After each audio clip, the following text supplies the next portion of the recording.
Hey, what's up everybody? Video 44 coming at you with another video. All right, trying to catch my breath. Just did my nice little run up the steps. Record time. It had to be. I was speed running, but yeah, man, I want to talk some Lakers. Do play the Phoenix Suns tomorrow. They had a game at Intuit Dome last night. Went to overtime. They did get the win. Of course, we'll have a preview for that in the morning as far as the Lakers matchup with them tomorrow. I think it's at 7 p.m. Pacific, 10 p.m. Eastern time, I believe. But yeah, man, to be honest with you, I thought the team looked really good in the last one. Although we still got some of the same problems we've had. It's a shallow basketball bench we talk about every day. But our attention to detail and our intensity far exceeded that of the Minnesota Timberwolves, and I think they were expecting one thing and got something else going up against us. And I think the NBA's on notice, to be honest with you. I think everybody's on notice. When you look at what the Lakers just did, Anthony Davis specifically, 36 points, 16 rebounds, 4 assists, 3 blocks, and a steal. You know, I mean, the NBA really needs him not to play that well. Put it like that. Y'all really need him not to play that well. Because mind you, we won the game shooting poorly, with Bron having 16 points, with Max Christie not even being a factor, 5 fouls in 11 minutes. Like, these are things that, if he's playing like this and things start to level up, it's going to be hard for people to beat us, period. You know, if he's going to be at this level, a lot of things are going to work in our favor that didn't work out in that game. And that is just the bottom line. I think when we talk about what I hope to see tomorrow against Phoenix, more attention to detail. Obviously, I'd like for shots to fall. That's, you know, we attempted 30, only hit 5 of them. I don't know that you can beat the Phoenix Suns if that's going to be how that goes. They obviously have much more size to consider. Well, I don't know if they have that much more size in Minnesota, but I think they'll utilize that size a bit better. They have more active forwards in rotation than what the coach of the Timberwolves are willing to use, to be honest with you. Guys like Dunn, young rookie, who seems like he's going to get a lot of minutes in this Phoenix rotation, which to me bodes well for him being a sleeper for Rookie of the Year. Ryan Dunn, because at the end of the day, he showed a lot shooting the ball in the preseason, and one of the things that he's not supposed to be able to do is shoot the ball. So if he's able to play this well, his defense is going to speak for itself, because that's what he was drafted to be, as a fantastic defender. And when you consider this team, Phoenix, not having a whole lot of young talent from which to work with, having him on the team, playing at a high level, is really something that they can utilize regularly, more so than maybe a lot of other teams would. So that's what I see there, is a player that can come in and play some good bench minutes and be a player that creates problems for people like LeBron James and Austin Reeves and whoever they decide to stick on it. Ulrich Chomchi is another young player that they have that they got in the draft that I think is going to continue to create problems for the Lakers and other teams. A Trace Jackson Davis-like piece that just continues to boast their front court. So even if they don't have their center back from injury, I'm not really sure if he's playing or not. He played like 1 game in the preseason. And I don't know if he played last night because I didn't see. But, you know, if they don't have their main center in there, they still have plenty of young forwards that will create problems if you allow them to. So, you know, Josh Okogie's another guy. Every time I talk about the Phoenix Suns, I just love pointing out how much defensive length and defensive players that they've put on this team at this point. You know, with the presence of Ryan Dunn and Josh Okogie, Bol, who's got arms for days, 7'3". Even when KD sits down, they can morph into like a different type of team that structures itself around being disruptive on the defensive end. So Phoenix is tricky, man. I don't doubt that they have a lot up against them in the Western Conference, just like the rest of the West does. But I think Phoenix can really be a team that rises much more than what is expected of them, just because of how many pieces they have that complement those scorers that don't defend. You know, so that's really what it comes down to. They got defensive pieces to where Devin Booker, KD, all they got to do is think about scoring the ball. They got everybody else to do everything else. So that's why I think Phoenix is dangerous. Bradley Beal's in great shape. That's another thing. You didn't count on Bradley Beal being available this year too much because he's always hurt. But if he's going to turn back into Bradley Beal from the Washington days, this is a full-fledged contender, man. A real contender. So I think they're going to try to get first blood against the Lakers. Obviously, you've seen them twice in the preseason. Split that matchup. But this is an entirely different story because they're going to have to deal with AD all game long as opposed to the first half like they did in the second preseason game a couple weeks ago with the Lakers. So they didn't have an answer for AD then. I don't expect for them to have an answer for AD tomorrow. And even though they have good forwards, it's not going to be enough. He's going to torch everybody in front of him on that Phoenix Suns team. So that's really what I know. As long as he's playing like this, I favor us to win a lot of games, man. A lot of games. Of course, we got a back-to-back we need to be concerned with against the Sacramento Kings coming up the night after that. And, you know, it makes me wonder if we're going to sit somebody. Even though it's so early in the season to be doing that, when you got a guy like LeBron James at 40 years old, I don't know that he plays in both of those games. So while the NBA is trying to buckle down on trying to shun teams from being preventative as they are in their investigation stages for Joel Embiid, I don't know if the Lakers really want to step into a situation where they're going to ask LeBron to sit down while all that is happening. But what I can tell you is the Lakers would be in his best interest to not ask LeBron to play back-to-backs too often.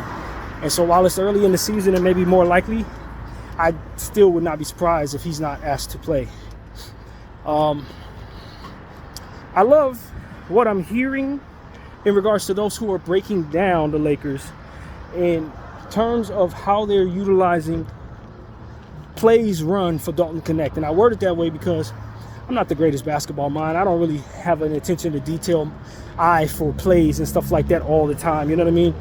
I'm thinking about other things, and you guys know what you come to me for. So when I listen to other people say, yo, we're running certain plays for Dalton Connect that looks like they could be utilized in more important play, you know, or in the short minutes that they used Dalton in the last game, they saw stuff that made you realize that Coach Redick is intent on getting him the ball in positions to score and be a useful primary scorer for this team. I'm really excited about that because I think that Dalton Connect's main talent is scoring the ball from behind the arc. So if we can get him in situations where he's running plays just like his coach used to run when he was a player, JJ Redick, you might be able to see what I think could be a good year for the young rookie, Dalton. So, you know, it's a lot of things to be excited about, man. And listening to people, everybody's singing the praises of JJ Redick. You know, I heard a lot of people say the same things that I've been saying in regards to JJ. The team is really running through a wall for him early on, and while that's to be expected, it is something to see given the fact that this team had checked out on Darvin Ham last year. And so we don't like excluding Darvin from all of the different conversations that we have because it's so easy to beat up on Darvin for all the troubles that we had last year. We're very happy we have JJ Redick giving us a different look than Darvin. And I don't think we win that game necessarily if Darvin Ham were the coach of the team. I don't think so. That we just had against Minnesota. And when they cut it to 4, there were times in the past where games like that the Lakers would lose because of how we approached those moments. Maybe a timeout wouldn't be called. Maybe a situation would happen where the Lakers would leave the wrong players on the floor in those type of circumstances. You know, I think JJ is starting off on the right foot in terms of what buttons he's pressing. And it is refreshing to see him stop the bleeding with timeouts and run more plays that have more ball movement and player movement in it. I think that type of stuff is really a breath of fresh air for us all. So, yeah, man, I think it's safe to say that he's winning people over rather quickly. I haven't paid attention to anything going on today. If they had a practice or anything like that, I don't find myself in the know as of yet. But you know, that's going to be where they make their money, in my opinion. And the more they do in practice with more consistency and detail, the more likely they're going to be able to execute on the basketball floor better than last year's team. And that's really, of course, what we're comparing them to. A team that had, one practice every 2 weeks, it seemed. You know what I mean? They didn't really practice very much at all. And then wonder why they had trouble out there. It's just, I was listening to Laker Nation this morning bring up Darvin Ham's comment in regards to not hanging on to every play. And in listening to their content, they were essentially saying that, we picked up somebody who was the great antithesis to that, because he does hang on to every play. JJ does. He does find himself living and dying with every single possession. I think that is a perfect match for the Lakers fan base, because we really do as well. And when you consider the fact that we have the ability to break down each and every play with technology as it is, we really do want a coach that's not going to just say, okay, we have a handful of possessions and we did good because 2 out of 3 possessions we were focused. No, that's not. You are a professional making millions of dollars. You should be living and dying with every single play. You should be intentional on making sure that every single play is of the quality of what it is that you're making, basically. So I really love what I'm seeing out of JJ Redick. I still very much resent that comment, to be honest with you, from Darvin Ham. And, I like the fact that the Lakers took that personally, in a sense of how they went about getting a coach, was making sure that somebody would come in and live and die with every play. Because that's ultimately what the level of excellence that we're aiming for deserves. And so that's what I want to say.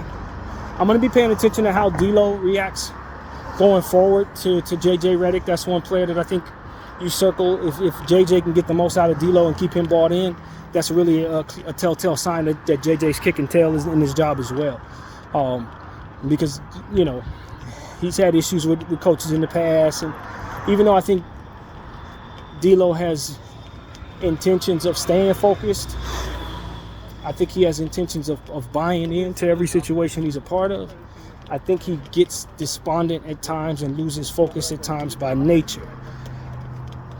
I think what we could be experiencing with him is a little carryover from all of the different circumstances that led up to this. Just like us as fans have some carryover from the frustrations of last season, I think some of the players do as well. And I think that's what I believe we're seeing with D'Lo. When we know that his name is always being involved in trade rumors, we know that he didn't find what he was looking for in the market this offseason. So he had to opt in. We also understand that he doesn't have an opt-in clause at the end of this season, so he got to play well. And a lot of times, the presence of all of that can just make it so that, people react differently to that. And I don't know that D'Lo really reacts with a certain sense of urgency, but more so a certain sense of, oh man, forget all of this type stuff. You know what I mean? That's the type of personality he comes off as having by nature.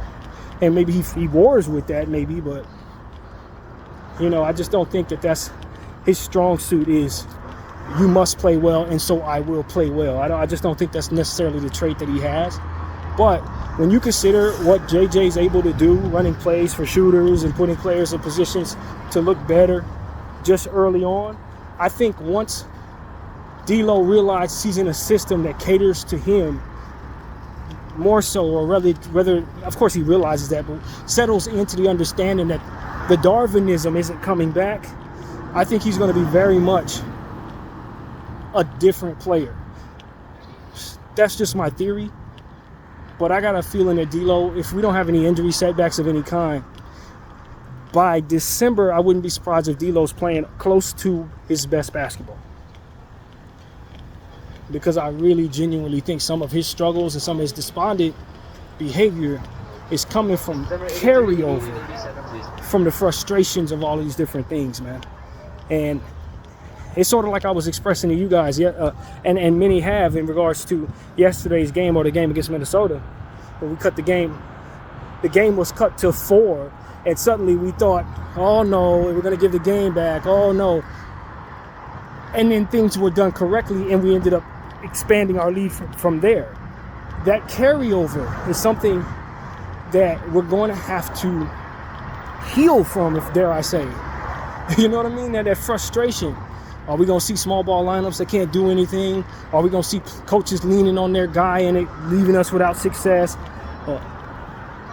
You know, it's an effect that as we continue to get used to things being done correctly, will wear off.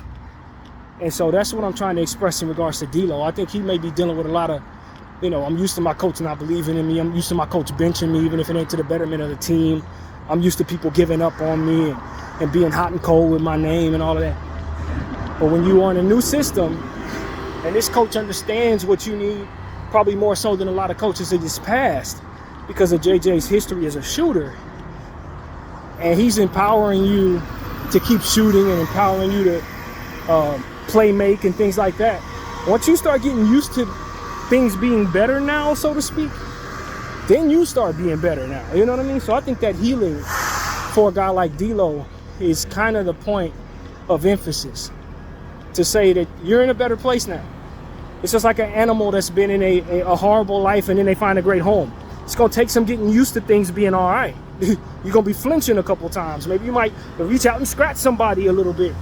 But over time, as you start getting used to being in a safe space, then you start to stop all that, you know, that for which carries over.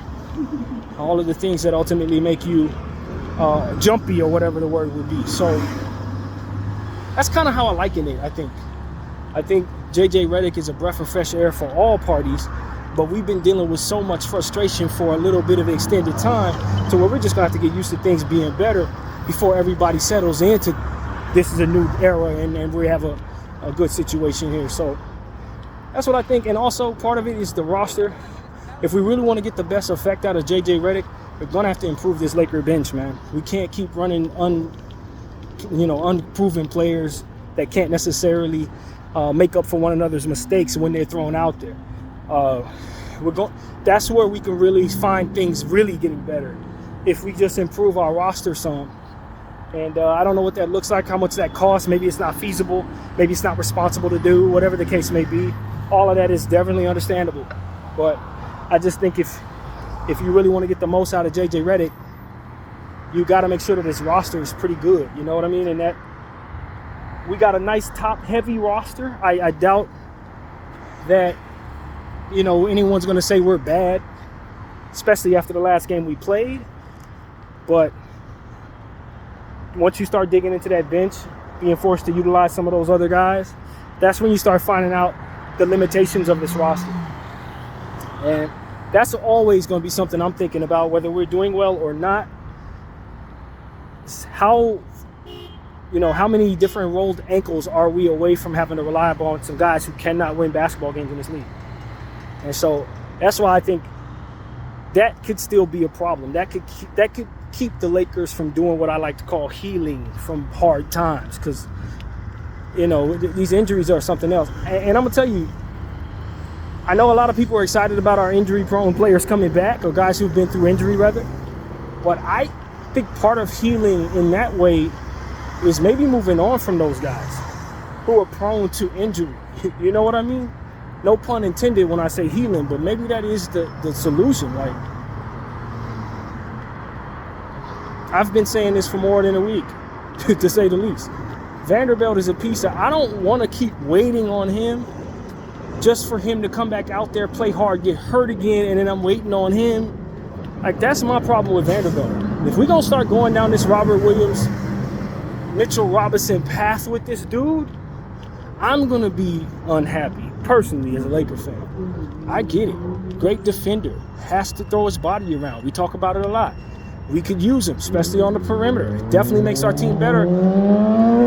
But if I can't count on him to stay healthy for 5 or 6 games in a cluster, and then he's missing games again, or if he's missing back-to-backs and stuff like that just off of the strength of his injury issues, that doesn't give me the effect that ultimately I need. It really doesn't, man. And so I hate to be a repetitive voice saying the same stuff, but I think shopping him is a fair thing to assess. It's a fair thing to assess. You don't pull the trigger on any old deal, but if you can get something you absolutely love, I'm moving Vanderbilt. I'm moving.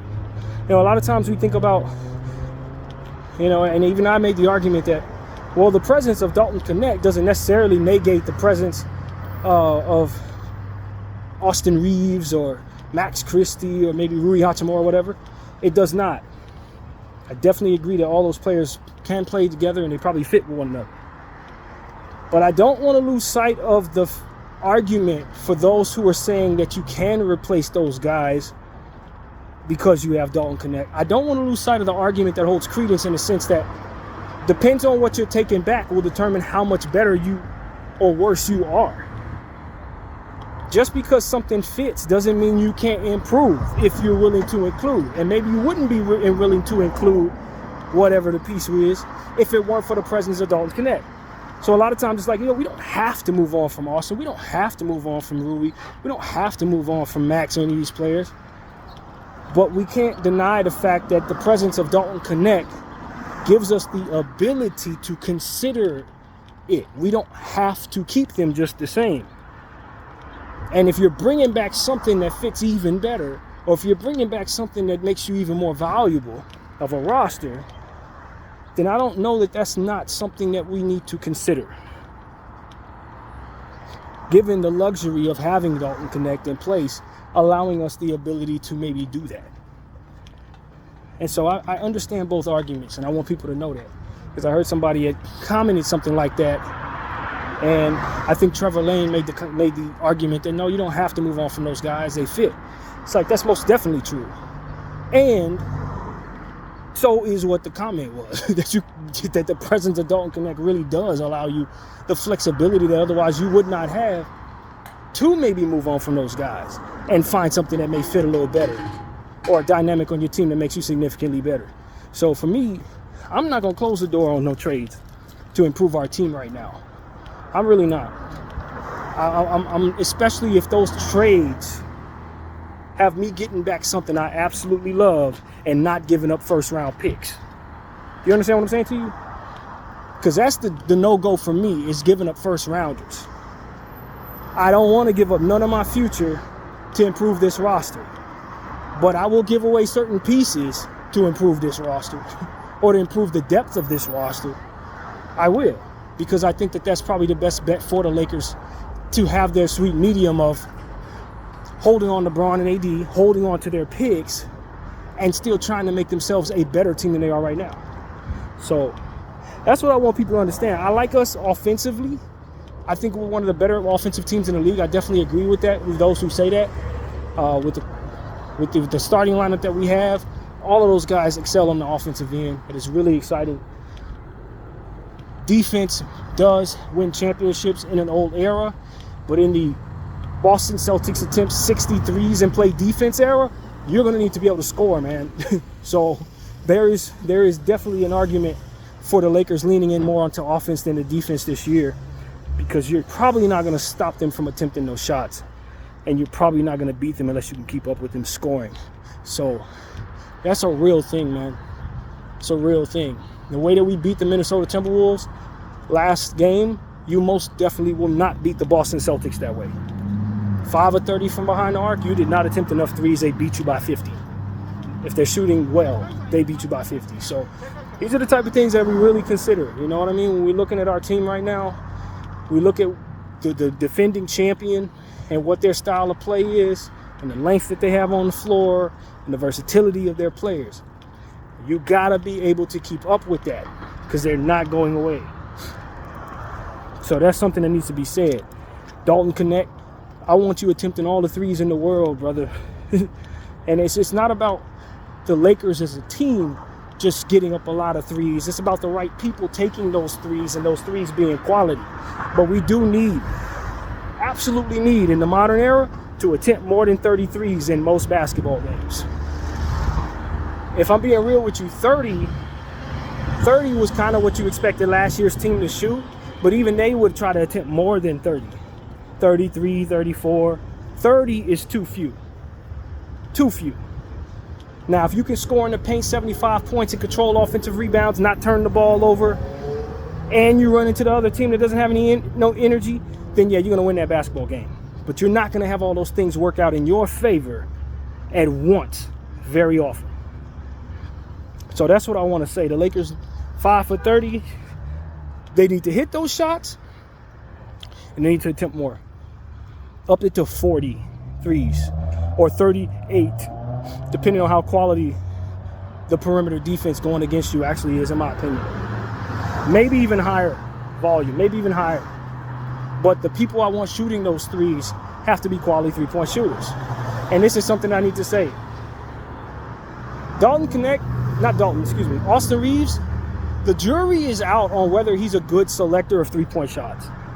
Because some of these 50-foot three-point shots that he likes to take, when he was making them 2 years ago, it was awesome.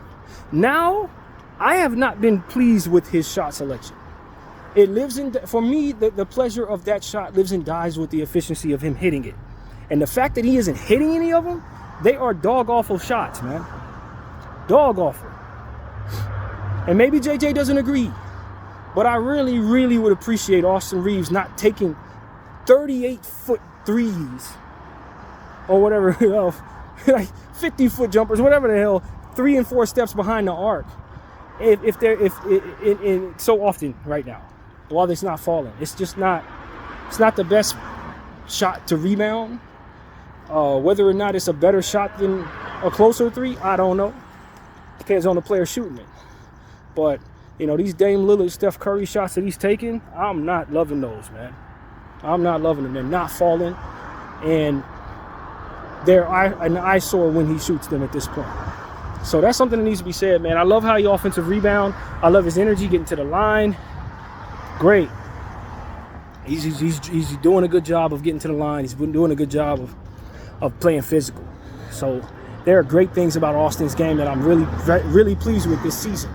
But the fact that he's still shooting them long three-point shots and ain't none of them falling right now, I need those possessions back, brother. That's how I feel. Those are lost possessions.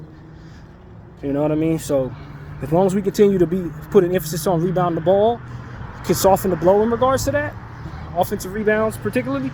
But yeah, man, let's stop taking them long threes unless they're gonna fall again. Unless they're gonna fall again, bro.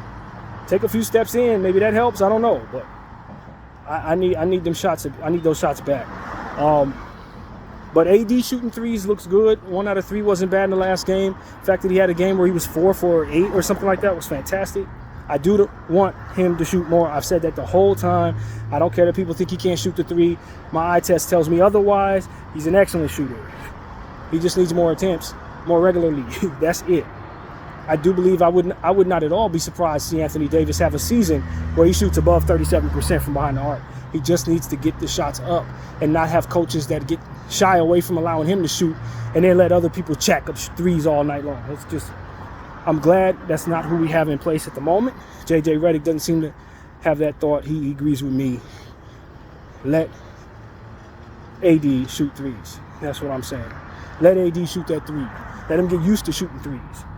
I don't mind AD attempting 4 threes at all. 3 threes, 4 threes, all that, especially if it's falling. Let him shoot. And you know who else I wouldn't mind seeing shoot more? Max Christie. Max Christie. I don't know that it's fallen yet, but the form is excellent. He can hit the shot, especially that corner 3. I believe in him. He can hit the shot. So I'd like to see Max Christie up his 3-point attempts. If we're going to take threes, these are the people I want shooting it. That's basically what I'm saying to you. Rui Hachimura can shoot the 3. Very efficient shooter. Underutilized in that regard, especially with the set shot. Get Rui Hachimura more threes. He will hit them. You know what I'm saying? So it's not just that you shooting, it's who shooting. So yeah, man, that's what's on my mind, man. Dalton Knecht, Rui Hachimura, Max Christie, obviously D'Lo. I don't know about Austin shooting too many more of them damn threes, though. If I'm attempting 40, I don't need Austin taking 8. I really don't.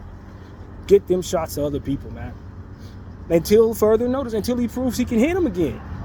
Because Austin, from his rookie season, could hit them shots regularly. Barely missed. I ain't seen that Austin in 2-3 years, man. This guy doesn't shoot like that. Last year's guy doesn't shoot like that. But he still won't take the same damn shots. Shooters shoot, I get that, but I'm frustrated. I'm frustrated, fam. And D'Lo, you know, again, energy for him, carry over, healing, finding himself in a space where he can call himself home. I don't know if we can provide him that with the circumstances in place. Nobody's going to guarantee anything with D'Lo, but he's found a way to survive as a Laker over the last several years when everybody thought he would be traded several times over. At some point in time, he's just going to have to accept this is what is home for him. Home is where he's at. You know what I mean? You're not going to find the stability that you're looking for you at the moment. But the only way you're going to get it is if you start playing in a more consistent way. And as long as you're in a space where you're waiting for things to be stable, for you to be stable, you'll never find that stability. That's what I tell D'Lo. You'll never find it. It starts with you giving people the same thing every day, man. Groundhog Day. And with the talent level that you have shooting the ball, people are really frustrated when you are 2 for 10.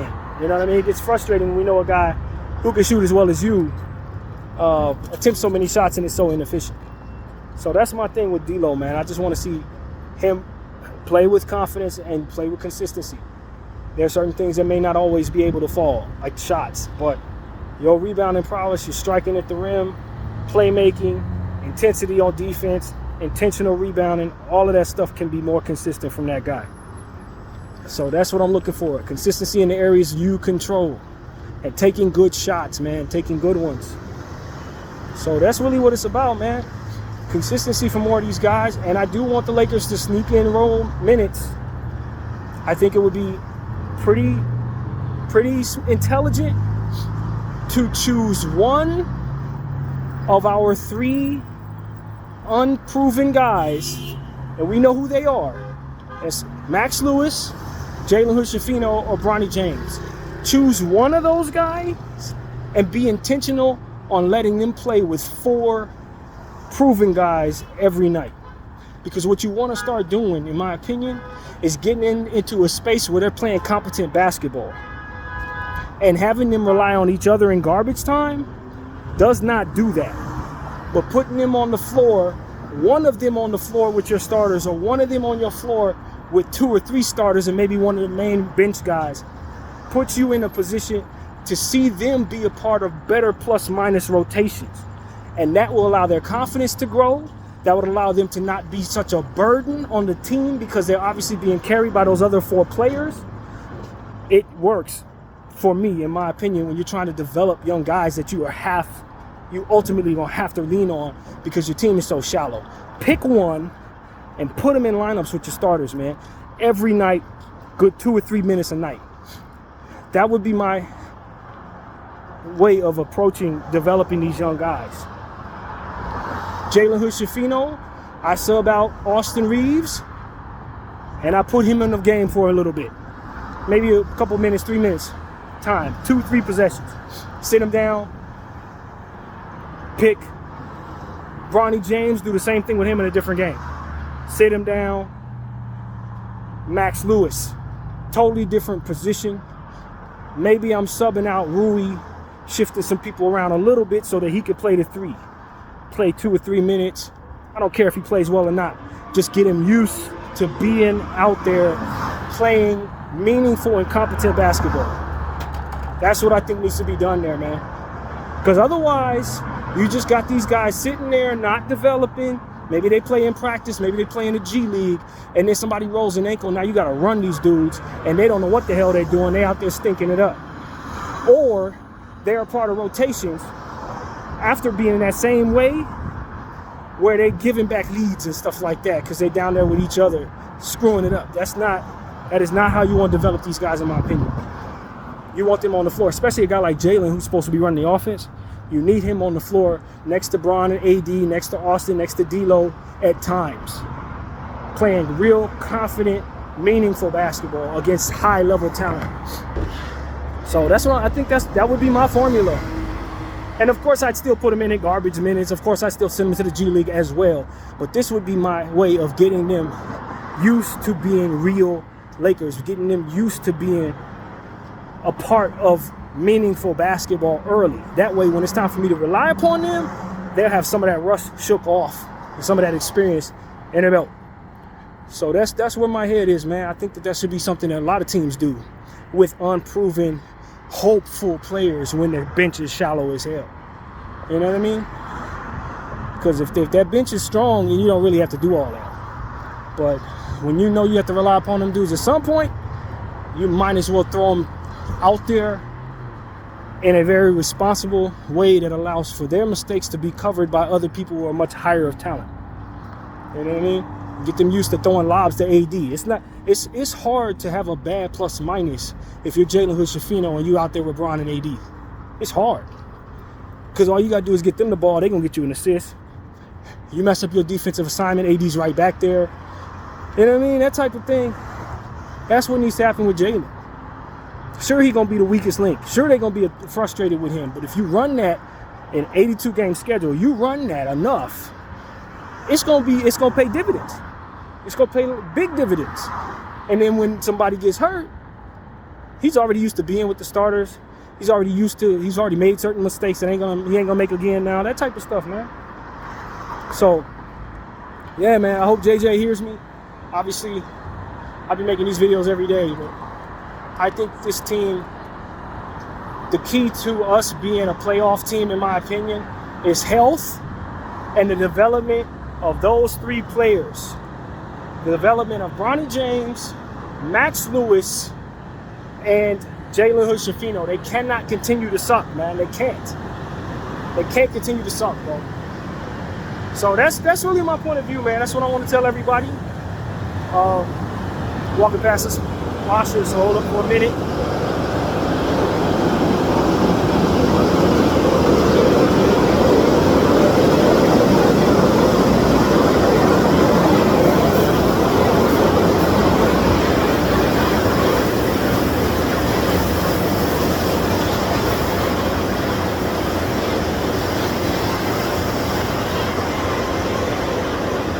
But I'm very intentional on telling everybody that this team is top heavy, and the potential of the players that I just mentioned being better raises our ceiling significantly.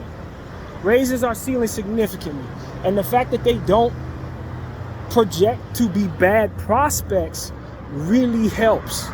It really helps. A guy like Max Lewis, he already has shown me in the preseason in certain moments where he's a physical guy, he get to the line, he's not hesitant. He's a little selfish at times, but if you put him out there with competent basketball players who will pull his coattails for his selfishness, or guys he can't afford to be selfish with because it's going to be held not passing to Bron and AD, you're going to start seeing him become a regular rotational piece sooner than you think. I'm telling you. I don't think Max Lewis's development is so far behind schedule that you can't turn him into a competent player by the end of this season. Not based on what I saw from him when I did homework on him last year before the draft, coming out of Pepperdine. No, that's a guy that can really help your team. He just has to be developed and get used to being a Laker. Jalen Hood-Schifino, pick and roll, pick and pop. Big body dude, can rebound. His length, like Dalton Connects, can prove to be very helpful on the defensive end. He's not a defensive player, but that length is going to help you. He is big and he has length. So that is not something I take lightly. It's not like he's just a little short dude that's getting shot over out there. He'll meet you at the summit. You know what I mean? And I don't think most people know that about Jalen Hood-Schifino. So these are the type of things, it's like you can put him on the floor. Physically, these guys are big enough to do it. And with Bronny James, it's a little different because he's a smaller guy. And his learning curve is much further than those dudes. But we got him on a 4-year deal, man, so we got to utilize this guy. He can't be a dead weight piece on our bench. He can't be. So that's really why I want to continue to use him as well, just as much, because we got him on a 4-year deal, and his development is very much important to us. So, not to mention that he has a big target on his back, and the sooner we get him looking like a competent basketball player, the sooner the pressure comes off of him. You understand what I'm saying? Like, you already got people buying his jersey. He ain't even proven he can play ball yet.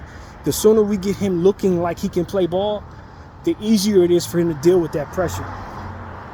So that's why I want us to utilize him that way. I don't mind us putting him in the game more often than maybe we would expect to in responsible, competent lineups. And, I wish that's what Coach Ham would have did with Max Christie last year.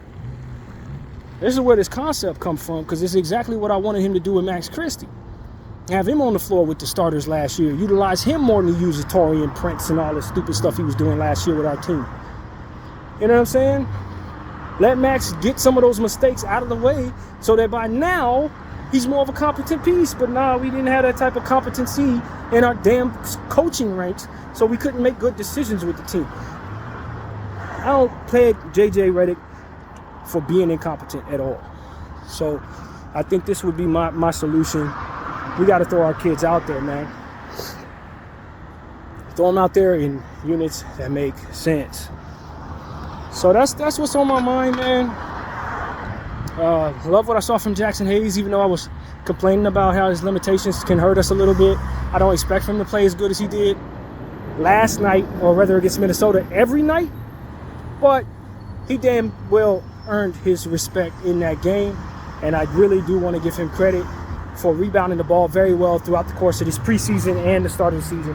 He's really been kicking tail on the glass. 3 offensive rebounds in the last one. That's great, man. Utilizing his length better, blocking shots a bit more. Like I said, his defense has improved, and we already know he has fantastic length. Getting out there blocking that 3-point shot is superb.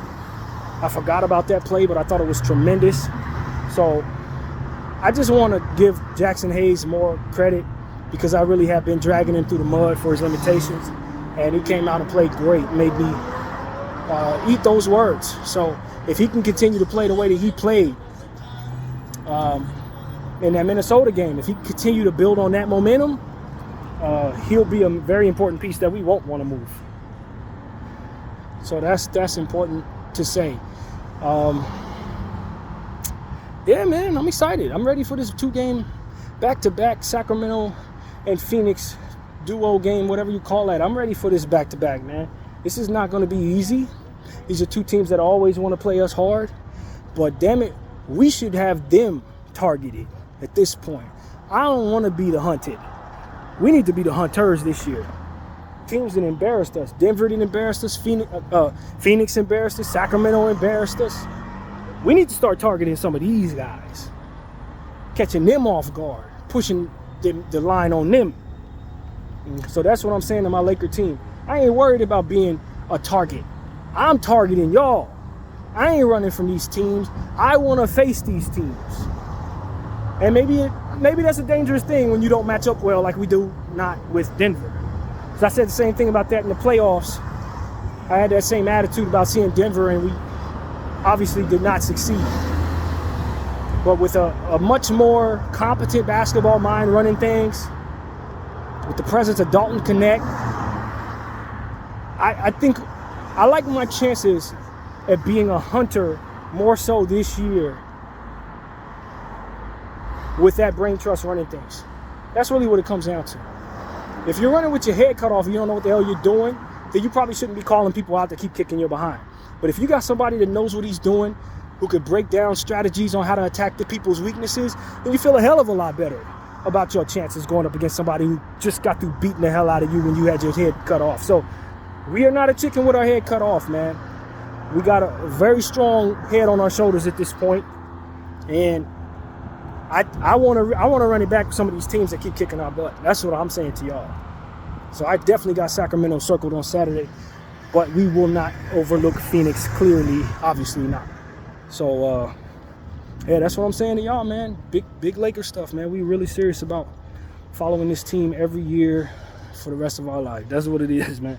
Anybody that knows me knows I've been following this team since I was 9. I've been just like this since I was 9 years old, so it ain't going away. I don't really have a focus on any other sport in any way. So this is what we're focused on, and I think this is going to be a refreshing season for a team that's been tired of some of the issues that we've been continuing to have, the same carryover over and over again, the same type of problems. I'm excited about what JJ can do to help us heal. So that's pretty much what it is, man. I appreciate everybody for rocking with BDL 44, and I'm out.